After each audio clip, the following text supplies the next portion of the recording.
নিবাসী খান সাহেব, আন্নু খান সাহেব এবং মোশাররফ খান সাহেব, বাদুর খান সাহেব, ওনাদের আম্মা ইন্তেকাল হয়েছে। তার জানাজার নামাজে আমরা উপস্থিত হয়েছি। আপনারা সবাই অবগত আছেন, মসজিদার এই মাঠ, ঐতিহ্যবাহী এই মাঠে আল্লাহর হুকুম মাইনা আল্লাহর গোলাম হয়ে কবরের দিকে যাচ্ছে, কথা ঠিক কিনা? আবার প্রথম মানুষ না মেনে আল্লাহর হুকুমকে উপেক্ষা করে দিন পুরাপুরি না মানে তারাও কিন্তু কবরে।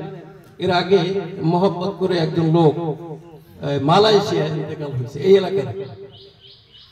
তার জানাজার সময় আমাদের এই আব্দুল সত্তার খান ভাইয়ের বড় ভাই শাহজাহান খান উনি এখানে মাইকের ব্যবস্থাও করছিলেন তার জানাজার সময়, এবং বলছিলেন যে আমি নিজে এই মাদ্রাসার সাথে একটা মাইক লটকাই দেব, যাতে জানাজার নামাজের সময় কথা বলতে শুনতে কারো যেন ব্যাঘাত না হয়। কিন্তু উনি এটা করতে পারেন নাই, ইন্তেকাল হয়ে গেছে। আজকে আমাদের এই সত্তার খান সাহেব ওনার ভাই শাহজাহান খান সাহেব ভাই এই ব্যবস্থা করে দিয়েছেন, তো আমরা ওনার জন্য দোয়া করব।